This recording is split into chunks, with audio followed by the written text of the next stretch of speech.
What's the crack? What's the bleeding story? How yous all doing? Hope you're well. Del Boy's in the red light district here. I'm only messing, I'm in fucking traffic. But anyway, please do smash the like and hit the subscribe button if you're new around here. Really do appreciate it. First of all, let's talk about the injuries. We'll get this over and done with fairly fucking quickly. We're talking about Kai Havertz, the bug that was going around that kept him and a few other players that were in sickness. They're all okay basically. So Havertz should be available for Saturday's game against Brighton. He was sick, that's why he was out in his last game. But luckily he wasn't missed. And we got the job done. So Havertz and anyone else who was sort of feeling that sickness is all good and sound. Ben White, we know the story with him. He'll be out for a while. Tomiyasu's the same. I think Tomiyasu's after starting training. But I'm sure his fitness is all over the gaff. So I'd say it'd be another month or so before we can see him.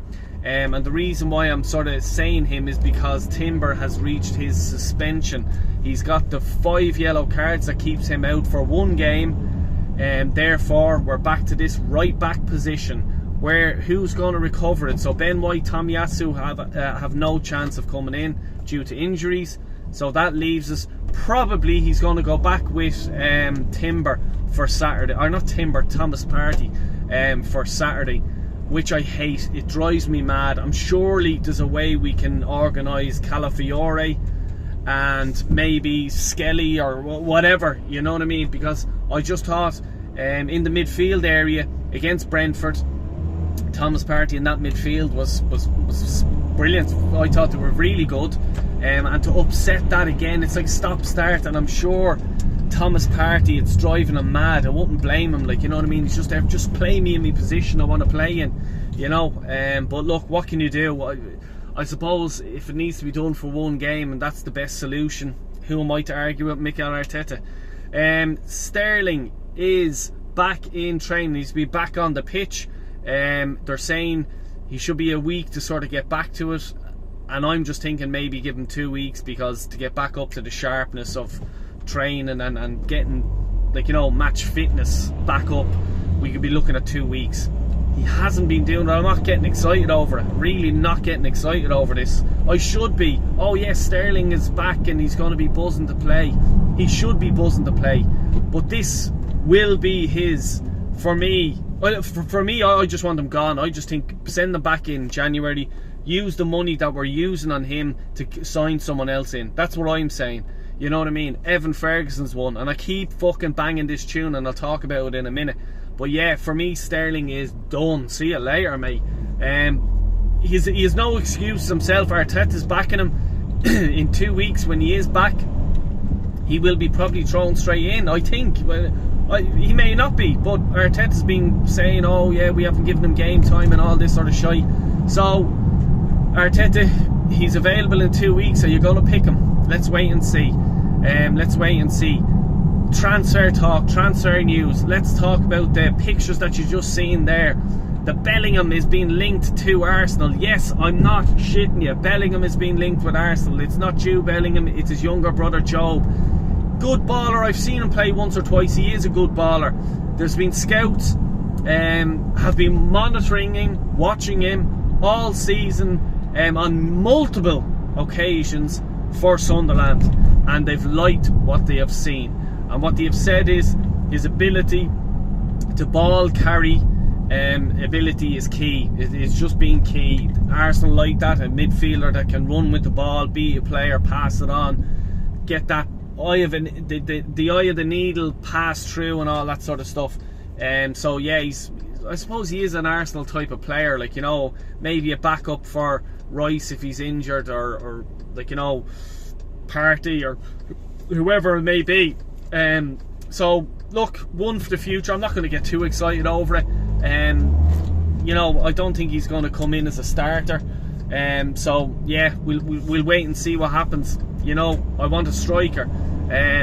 Before we talk about the striker position, let's talk about the boy that is Kieran Tierney. Kieran Tierney is linked with Celtic.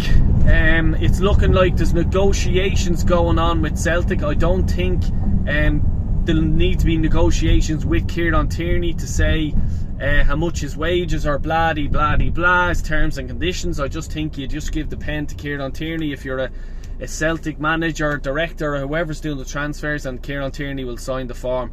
It just hasn't worked out in his sort of second spell back at Arsenal. He hasn't been given time, if I'm being perfectly honest. I don't. There has been times where, like, you know, he's playing Calafiori on the left or Partey on the right and just not getting Kieran Tierney in when he was match fit and available. Just Arteta just doesn't want to play him. That's fair enough. That's your opinion, Mikel. I'm not going to argue. So there is the Celtic rumour, but there is also a potential that there could be a battle for his signature with Real Sociedad, who he went on loan that season. Real Sociedad know if he's available in January, by the way. These two deals that I'm talking about with Celtic and Real Sociedad are in January. Yeah, like, you know, I think Sociedad may put it out there, and then it's all coming down to the player. What does he want to do? Does he want to go back home to Celtic and just settle back down to where he's from and where he lives or whatever, and just start playing football and try to win stuff with Celtic? Or does he take another year, 2 years in Spain? You know, it's all down to the player. Anyway, let's talk about our striker move. We've been linked with fucking everyone. Vlahovic, Nico Williams, your man Kudus of West Ham. I like him, by the way. I really do like him. He's a baller, he is. Who else? I can't think of that PSG fella.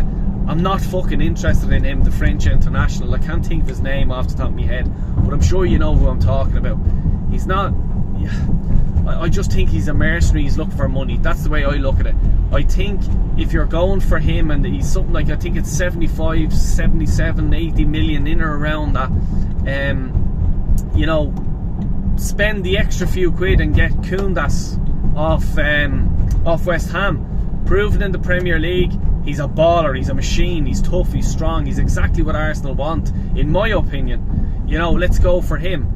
If you don't want to do that, and it's all over Irish media today, yesterday, the last few weeks, I've been saying this a year and a half, and I don't give a bollocks what any fucking Arsenal fan or anyone like that fucking says. Oh, I'm in the know. I was the first person that says this about Evan Ferguson, and I'm fucking saying it and saying it again.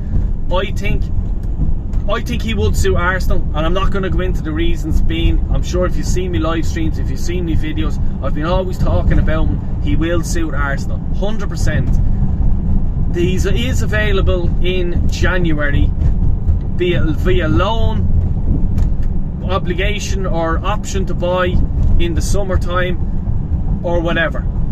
I think Arsenal would be brain dead if they don't look into that transfer of just taking him on loan. He's proven in the Premier League, but Dell, he hasn't scored in ages. He's been out for a year. He's been, and just previous to that, he was out for nearly 3-4 months or something like that. He's only 20 years of age. You know what I mean? He's already banged the goals in when he first came on the scene. Banged one in against Arsenal, made a bleeding show of us. You know what I mean?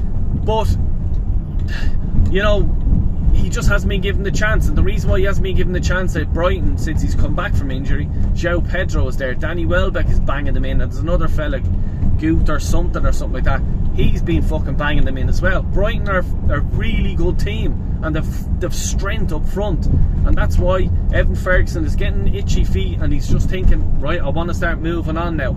Nottingham Forest are interested, Fulham are interested, West Ham are interested, Leicester are interested. But there's no top clubs there. Liverpool don't need a striker. You know what I mean? Man City have Haaland. Well, I don't even know if you want to go Villa or whatever. Like, you know, they have Ollie Watkins. So there's not many teams in the Premier League that are looking for top class strikers. And I'm talking about the top half of the league, not the bottom half or the mid-table or anything like that. So, yeah, look, I just think it's a no-brainer. Put in an option to buy. You don't have to. You can try before you buy and see what happens. Let's see what happens. But in Ireland, there's a lot of media just talk of Evan Ferguson and Arsenal, and he's available. Not just to Arsenal, but to the other teams I named just there. So we'll have to wait and see what happens. Anyway, I'm gonna go before I have a bleeding heart attack. I need to drink a litre of water now because I've been talking for the last 9 minutes and 54 seconds. So please do smash the like button if you don't mind, and subscribe, and also take fucking care of yourself, and God bless. Have a good weekend. Chat to you all tomorrow.